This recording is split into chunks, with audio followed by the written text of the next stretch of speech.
કોઈ doctor engineer બને એવું તો નથી તો છે તો આ ઉદ્યોગપતિની પાર્ટીમાં ક્યાં છે? અને એમાં બધી રેકોર્ડ દેખાડો તમે કે નરેન્દ્ર મોદીના વિડિયો પડ્યા. હું નરેન્દ્ર મોદીના જ કહીશ એટલા માટે કે હવે નરેન્દ્ર મોદીનો જાદુ ખતમ થઈ ગયો, પૂરું થયું. Narendra Modi has gone. આ ક્લિયર કટ સમજી લેજો. અને બે રીતે કોઈ પણ વ્યક્તિ હોય એ ચલાવી શકે પાર્ટી. પાર્ટીને તો ફાયદો કરે છે. તાનાશાહી માનસિકતા ધરાવતો કોઈ પણ લીડર આવે, બહુ મોટો લીડર આવે ને એ પાર્ટીને પેલા ફાયદો કરે, સત્તા ઉપર લાવી શકે. પણ એની પુરોગામી અસર એ થાય કે એ માનસિકતા ધરાવતો 1 થી 10 માં હોય એવું જ નથી. અને જ્યારે એનો જાદુ ખતમ થાય ત્યારે પાર્ટી કરોડ ખુશ થઈ જાય. આ જ સ્થિતિ થવાની. તમને આ જોઈ લીધું. હું એટલા માટે આ લીક નતો કહેતો, શરૂઆતથી તમને એટલા માટે કહેતો છું કે આ સ્થિતિમાં રીત કેજરીવાલજી છે નવી પાર્ટી બનાવી, આમ આદમી પાર્ટી બનાવી. આમ આદમી પાર્ટી પહેલી ચૂંટણી લડે છે, 28 સીટ આવી. ભાજપને કેટલી આવી હતી ખબર છે? 32. 4 ઘટતા હતા. અને કોંગ્રેસને કેટલી આવી હતી? 7. જો ઈશ્વર મદદ ના કરતા હોય, આજે હું તમારી સામે આ જીવતો જાગતો છું, કોઈ બેકગ્રાઉન્ડ નથી, સામાન્ય પરિવારમાં જ રહું છું, છતાંય લોકોના દિલમાં છું એનો મને આનંદ છે. સત્તા આવે ન આવે અચ્છા એના અવાજ ઊંચા બહુ થઈ ગયા. બીજું બધું આપણે આપણી કોશિશ કરવાની છે. કોઈનું ખોટું નથી કરવાનું, કોઈનું ખરાબ નથી કરવાનું, કોઈ દેશભાવના નથી રાખવાની. જેને જે આગળ જવું હોય આનંદથી જાય. આ ભાવના તો અરવિંદ કેજરીવાલજી ઈશ્વર કેમ સાથે છે, આ પાર્ટી ક્યારે ખતમ કેમ નહીં થાય એના માટે હું તમને કહું છું કે 4 ધારાસભ્યો આપણા તૂટવા માટેના નક્કી. ભાજપ પર થોડો ગોવા લઈ જતા અરવિંદજી મને ત્યાં પછી વાત કરી અને એરપોર્ટે જવાનું તૈયાર થઈ એટલે આપણે પ્રેસ કોન્ફરન્સ અરવિંદ કેજરીવાલ છે ને, અરવિંદ કેજરીવાલજી છે ક્યારેય ડિફેન્સ મોડમાં રમેલા નથી, જુદું એટેક મોડમાં. શું રમે છે? શું રમે છે? અરવિંદ કેજરીવાલજીની રાજનીતિ છે ને ડિફેન્સ મોડમાં નથી, એટેક મોડમાં છે. તારાથી થાય તે કરી લે. તું ચોર છે એટલે ચોર છે, આપવાની તાકાત કરા એટલે કે સામેથી પહેલા આપણે શું કરીએ લીધો આપણું ધારાસભ્ય ભણાવવાનું નીકળ્યું. આ જ્યારે તમે પહેલાથી પેપર પૂરી નાખો એટલે જે રણનીતિ હોય ને તૂટી. એમણે તમે જુઓ એમણે કર્યું, પેપર તૂટી ગયું, ધારાસભ્ય ન ગયા, 8 ધારાસભ્ય સપોર્ટ કરી દીધો, 49 દિવસ સરકાર ચલાવી, 49 દિવસમાં એવું કામ કરીને બતાવ્યું કે 70 માંથી સંસદ સીટ સાથે ઇતિહાસ બનાવ્યો. નોકરી મળી ગયા તમને અંદર થોડી સંપત્તિ થઈ જાય, સંપત્તિ મળી ગયા તમને અંદર સત્તા આવી જાય, ધારાસભ્ય મળી ગયું, મંત્રી મળી ગયું, ફલાણું મળી ગયું, એ બની ગયા બધી શું તો એ બની ગયા પછી તો તમારા સમાજ સેવાની જે ભાવના હોય ને એ શરૂઆતથી અરવિંદ કેજરીવાલજી કરે છે એટલે ઈશ્વર એની સાથે. બીજી વાત, હવે ગુજરાતમાં આપણું ભવિષ્ય શું? તો અરવિંદ કેજરીવાલજીને જેલમાં નાખીને ધારાસભ્ય તોડવાનો પ્રયાસ કર્યો, સાંસદો તોડવાનો કર્યો. એક પંજાબમાંથી સાંસદ તોડ્યું, ધારાસભ્ય તોડ્યું. શું મળ્યું? બાબાજી એને કે પાર્ટી તોડી નાખીશું, પાર્ટી બતાવી દેશું, ટીકી હટાવી દેશું, આમ થશે તેમ થશે. ગુજરાત વાળા ક્યાં જશે? અમને બાકી નથી રાખ્યું તો કલ્પના નીકળી. બરાબર છે, પણ એમને મેં પહેલા જ કીધું કે અમે એ ખાનદાનોમાંથી આવીએ છીએ. इसकी सत्तावी शक्तियों से खबर देता है छेद नहीं पाए. आज मान लो हमने जो ऊपर लोगों पे नहीं लई हुई यहाँ जिन था બીજું કાઈ નહીં. અરે હું કરી હું ને અને એવા જ લોકો ચાલી શકે. માન લો કે મારી પાસે રોડના 2 કોન્ટ્રાક્ટ હતો, હું પ્રમુખ તરીકે બની રહે પાર્ટીનો ચલાવી શકે.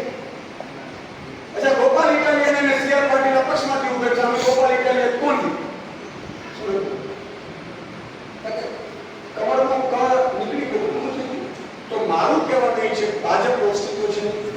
તો ગુજરાત રેડું પડ્યું, બરાબર છે. તો ગુજરાતમાં કોણ પક્ષ છે હવે? કોંગ્રેસ અને આમ. કોંગ્રેસને પક્ષો દેખાડી દીધો છે. 22 બરોબર લાગી ગઈ. અચ્છા, હવે એ સેટિંગમાં એટલે માટે નહીં પડી શકે કે સેટિંગ ત્યાંથી લોકોની નજરમાં હતી.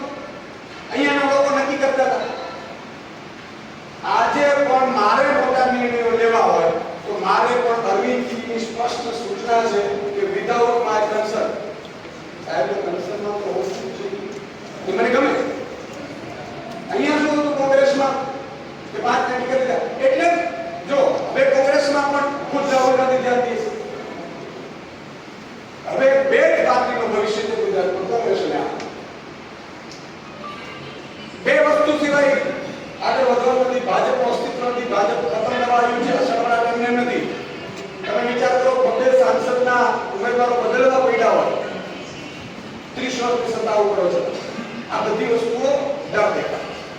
આ તો 25-30 હજી ખોટી રીતે જીત્યા છે. બાકી સરકાર જ ન આવત તો અત્યારે ઇન્ડિયન સીપીઆઈ ને દામાદ ગુજરાત અને દિલ્હી સ્વતંત્ર બની પડ્યું. આ બધું પોલિટિક્સમાં એવરીથિંગ ઇઝ પોસિબલ. હવે વાત એ છે કે નરેન્દ્ર મોદીનું જ નામ નથી ચાલવાનું, તો આમ આદમી ને કોંગ્રેસ લેવાના. બીજું કોંગ્રેસમાં તો કેવું છે, એક એક્ઝામ્પલ, એક સીટ છે ને ફરીથી ચૂંટણી આવે ને એટલે વળી 30 વર્ષ કે 30 વર્ષ રાહ સુધી ન બન્યો એટલે વળી દાવેદાર બને. એટલે 3 પેટી તો થઈ ગઈ હોય. જે જિલ્લા પંચાયતનો પ્રમુખ રહ્યો હોય બિચારો ઈ વેઇટિંગમાં હોય, બીજા હોય એટલે એક સીટમાં 10 દાવેદાર હોય. ઘણા મારું બોલવાનું નથી તો અહીંયા તો વેઇટિંગ છે. સાહેબ, અરવિંદ કેજરીવાલના કારણે તમારી મારી પાસે એવી ઊંચી તક છે.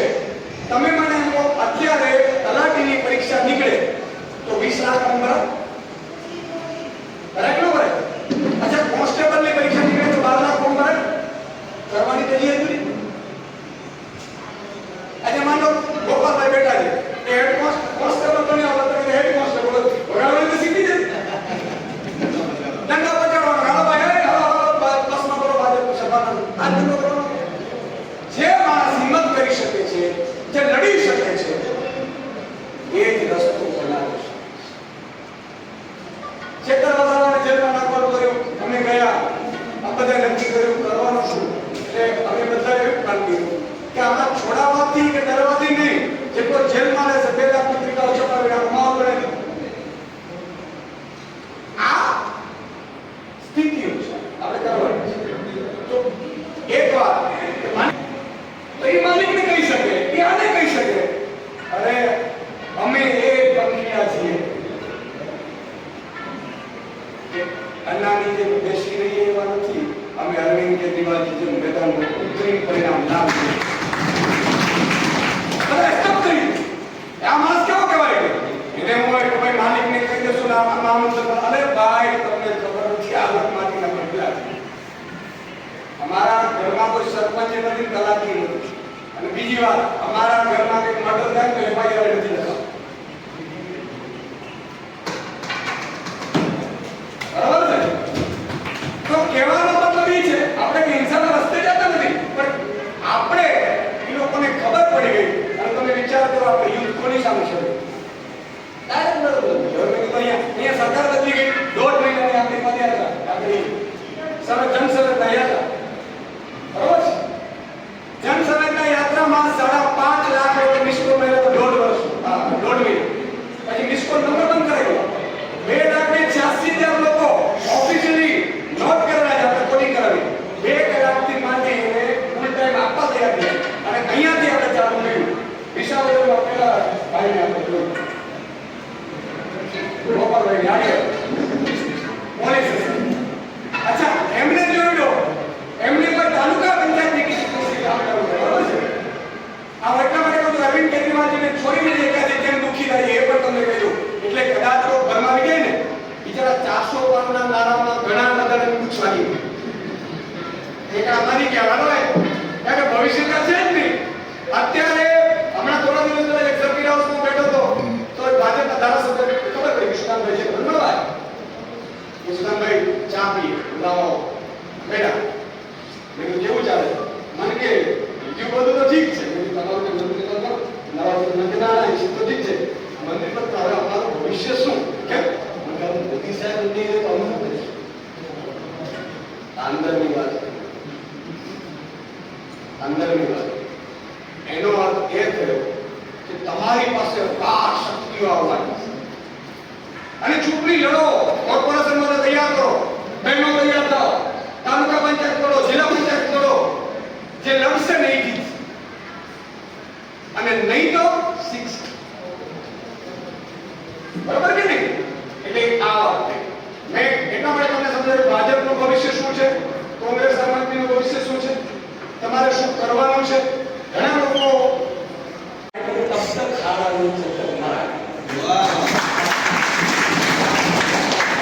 પહોંચી નહીં શકો તો કેટલા મિનિટ મોકલશો. આજે અરવિંદ કેજરીવાલ બહાર આવી રહ્યા છે, એટલે સીબીઆઈ 10 દિવસ સુધી 15 દિવસ પછી શું, પછી કરશો શું? દિલ્હીમાં ભારે બહુમત સાથે પાછી આવશે, એપ્રિલ 2023 વાળા આવવાના છે અને ફેબ્રુઆરી 2026 માં આપણી કોર્પોરેશનની ચૂંટણી છે. જુઓ મેદાન કેવો ધમધમે છે. દર અઠવાડિયે એપ્રિલ પછી કાર્યક્રમ કરવાનો. એટલે જે લોકો ફૂલ કામ કરે છે મજબૂતાથી કરો. અત્યાર સુધી વચ્ચે ગેપ પડ્યા ચાલે રાખે, પણ તમારી ઈચ્છા એવી જોઈએ મારે આ જગ્યાએ છું આ કામગીરી કરી. મેં જેટલા લોકોએ જે માંગ્યું એ હોદામાં આપી દીધું. બરોબર છે? મેં કોઈને નથી પૂછ્યું, મેં એવું કીધું કે અત્યારે માંગી લો, પણ હિસાબનો સમય આવશે ત્યારે હું હિસાબ લઈશ. કારણ મારા માટે નહીં, આપણા સાથે 41 લાખ લોકો આશા રાખી મત પહેલી વખત આવ્યા છે અને હવે એમના માતા પિતા મામા મામી એ પણ તૈયાર થશે તો જ્યારે એમની આશા ઉપર આપણે ખરા ઉતરીશું. સાહેબ લઈ કોણ એ કિશોર વાત કરાવો વાત કરી શું છે મને કે મારા ગામમાં સાહેબ વચ્ચે લેતા જ આ સરવારી એટલે મેં તો ઓલરેડી હું કલાક લઈને ચાલુ છું કાર્યકર્તાઓ મને કે નહીં 850 માં હતા અને ખાલી એક મંદિરમાં પગે પડ્યા એક જ કાર્યકર્તા આપણો બીજું લઈ લો. એટલે જે ગોઠવતો એને પીડા થાય મને કે સાહેબ આવી રીતે તો ચાલે આમ ને તેમ થશે તો આમ થશે બરાબર નીકળ બધું 5 મિનિટ લઈ નીચે લાગી હું ખાલી મંદિરે પગે પડવાની કોઈ નહોતું. બે આહિર સમાજ અડધું ગામ, બે આહિર સમાજ ઉમેદવારો, એ આહિર સમાજની પોતે વ્યક્તિ મને કે સાહેબ 850 મતમાંથી 400+ મત આવશે જાઓ ભલે એકે માણસ આ કાર્યકર્તાઓ છે સાહેબ. તમે કલ્પના તો કરો આમ આદમી પાસે જે કાર્યકર્તાઓ છે, હું હોદ્દેદારોની વાત નથી કરું, એ તો સ્ટેજ માટે લડશે, સ્પીચ માટે લડશે, મારી જેમ કેસ માટે લડશે, આવવા જવા માટે લડશે, માન માટે લડશે, પણ હું જે વાત કરું છું એ પદના કાર્યકર્તાઓની વાત કરું છું જેમને સેલ્યુટ મારું છું, નમન કરું. તમે તાકાત છો, અદ્ભુત તાકાત.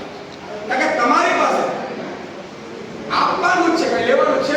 કાર્યકર્તાનું મૂકી દીધું અને કોઈ ડરવાની જરૂર નથી. અને અધિકારીઓને શોધી લો. રાજા હરિશ્ચંદ્રના દીકરા નથી. તમે 5 દિવસ અધિકારીની મોનિટરિંગ કરશો ને એટલે 6થા દિવસે ખબર પડી જશે કઈ હોટલમાં જાય છે, ક્યાંથી હપ્તો લે છે, શું કરે છે, કોણ